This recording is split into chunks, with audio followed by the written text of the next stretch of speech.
लीला क्रमांक 434 गौराइसा को दर्शन का लाभ समझाना। यह लीला बहुत महत्व की है, जरा ध्यान से सुने हम लोग। हाँ, गौराइसा को दर्शन का लाभ समझाना बड़गांव की लीला है ये। एक दिन सर्वज्ञ श्री चक्रधर स्वामी दोपहर के भोजन के बाद थोड़ा सा विश्राम करके उठे थे। वे अभी शयन आसन पर बैठे थे, तो इतने में वहां गौराइसा भगवान के दर्शन के लिए आई और दरवाजे के बाहर ही खड़ी हो गई। उसी समय भगवान ने बाइसा से कहा, माता जरा बाहर देखो कौन आया है। तब बाइसा ने सहज ही देखकर कहा, भगवान बाहर कोई नहीं है। तब सर्वज्ञ ने कहा, माता 5 राजाओं के मुख्य नायक पुत्र की माता होगी।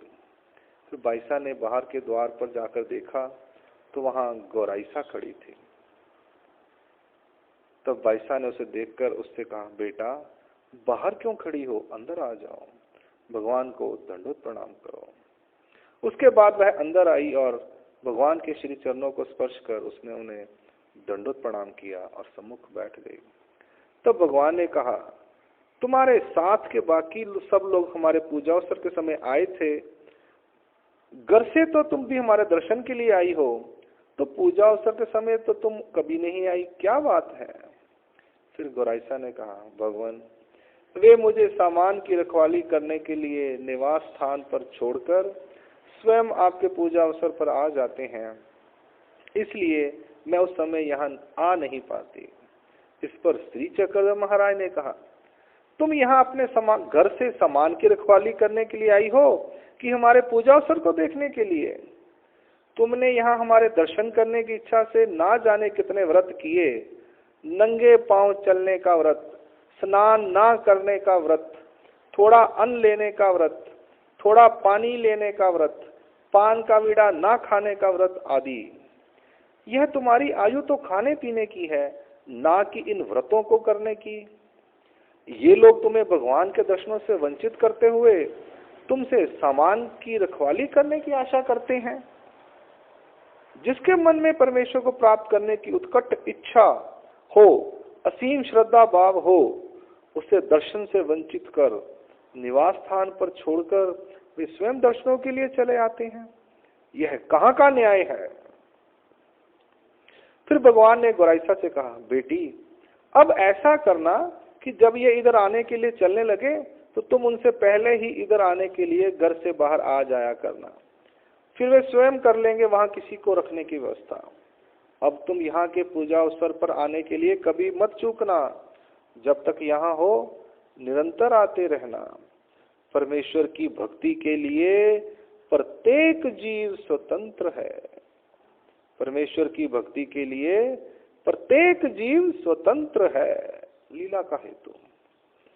भगवान ने गौराइसा को पूजा अवसर के समय उपस्थित होने के लिए इसलिए कहा था कि उस समय परमेश्वर संपूर्ण शक्तियों से युक्त होते हैं और दान कार्य करने के लिए प्रसन्न रहते हैं।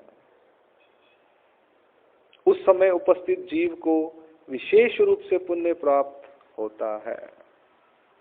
दोबारा से, भगवान ने गौराइसा को पूजा अवसर के समय उपस्थित रहने के लिए इसलिए कहा था कि उस समय परमेश्वर संपूर्ण शक्तियों से युक्त होते हैं और दान कार्य करने के लिए प्रसन्न रहते हैं।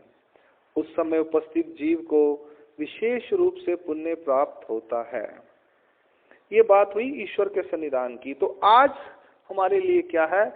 आज हमारे लिए जब मंदिर में या स्थानों पर आरती होती है, उस समय परमेश्वर का विशेष मनोधर्म होता है।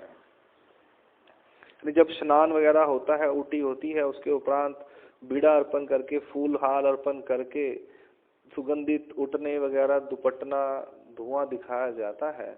10 मिनट या 15 मिनट की जो आरती का अवसर होता है, उस समय विशेष उज्जृंभ होता है उस जगह पर और ईश्वर प्रसन्न होते हैं। इसलिए हम कहीं भी स्थान पर जाते हैं या मंदिर में जाते हैं तो आरती का अवसर जरूर अटेंड करना चाहिए। लीला का हेतु आगे चलते हैं। गौराइसा के शरीर में जीव कोरा था अथवा प्रमादी था। प्रश्न है कि गौराइसा जो औरत लेडीज थी उसके शरीर में जो जीव था उसको इस सृष्टि में भी ज्ञान प्राप्त हुआ है या पहले ज्ञान प्राप्त हो चुका था? इसके उत्तर में कहा गया है कि वह कोरा था और मूलाधिकारी था, अर्थात उसे अभी ज्ञान होना बाकी था। इसलिए भगवान उसकी भाव और श्रद्धा से प्रसन्न थे। ऐसे जीव को परमेश्वर अपनी कृपा से योग्य करते हैं। ऐसे जीव को परमेश्वर अपनी कृपा से योग्य करते हैं। श्री चक्रधर महाराज के उत्तरा पंथ चले जाने के बाद इसी गौराइसा ने आचार्य श्री नागदेव जी से अनुसरण ग्रहण किया था। स्वामी श्री चक्रधर महाराज के उत्तराखंड चले जाने के बाद इसी गौराइसा ने आचार्य श्री नागदेव जी से अनुसरण ग्रहण किया था। यह लीला परमेश्वर की प्रसन्नता से संबंध रखती है। अंक लीला क्रमांक 434 यहाँ संपूर्ण होती है।